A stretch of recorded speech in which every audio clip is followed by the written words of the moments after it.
జీ5 app download చేసుకుని పూర్తి ఎపిసోడ్లని ఉచితంగా చూడండి.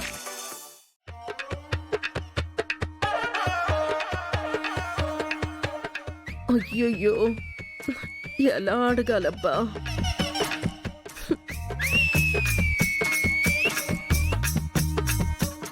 ఎవరైనా ఉన్నారా? ఎవరైనా ఉన్నారా? కొంచెం రైస్ ఉంటే ఇస్తారా? భిక్షాందేహి మేడం గారిలో ఉందే. ఏమండి, కొంచెం రైస్ ఉంటే ఇస్తారా? మేడం గారు, మీరేంటి ఈ వేషం ఏంటి? అంటే రాత్రికి రాత్రి ఆస్తులన్నీ పోయినాయా? ఈ జోలేంటి? భిక్ష అడగడం ఏంటి? పడక పడక వీడి కంట్లోనే పడ్డానా? వీడే ఇలా అంటే జనం ఏమనుకుంటారో ఏంటో. బా, ఏదో వ్రతం అంటే వేషం వేసుకోవాల్సి వచ్చింది. వ్రతమా?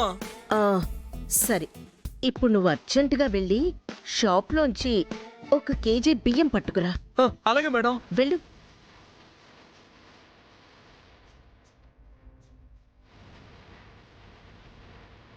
అమ్మయ్యా, కరెక్ట్ టైంకి వచ్చాడు. చిచి, ఈ బిచ్చం ఎత్తుకుని కాన్సెప్ట్ నుంచి బయటపడచ్చు.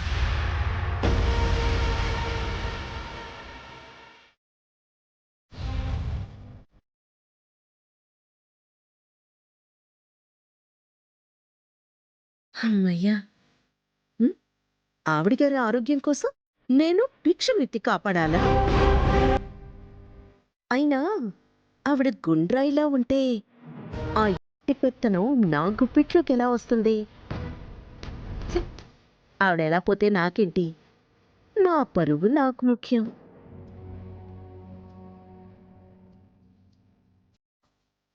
అత్తయ్య గారేంటి భిక్ష తీసుకుని రమ్మంటే వెళ్లకుండా అలా నిలబడ్డారు? వచ్చావా?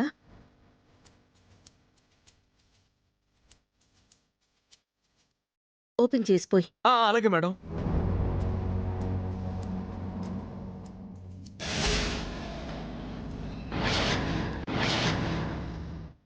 ఏ ఆగు. ఏం మేడం? నువ్వు పోస్తే నేను భిక్షం ఎత్తినట్టు అవుతుంది. పట్టుక.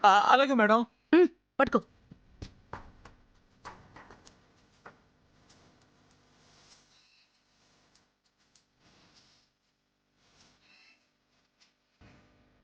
ఏ, నువ్వు వెళ్ళు. అలాగే మేడం.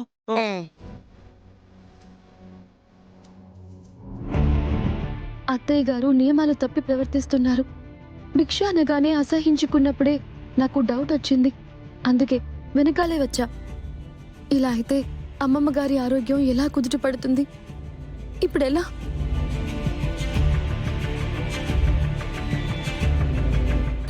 ఈ ఇంటి కోడలైన వారు ఎవరైనా చేయొచ్చు. అమ్మమ్మ గారి ఆరోగ్యం కోసం, మా ఇంటి క్షేమం కోసం నేనే వ్రతం చేస్తాను.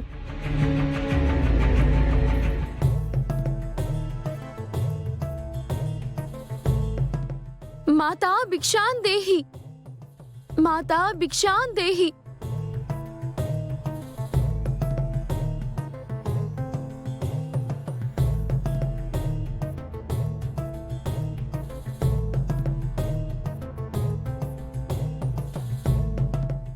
మాతా భిక్షాందేహి.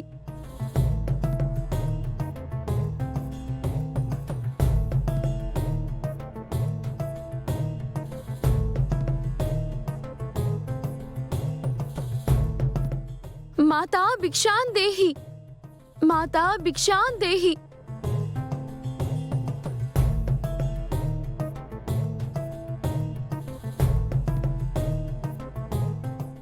జీ5 యాప్ డౌన్లోడ్ చేసి అన్ని ఎపిసోడ్స్ పూర్తి ఉచితంగా చూడండి.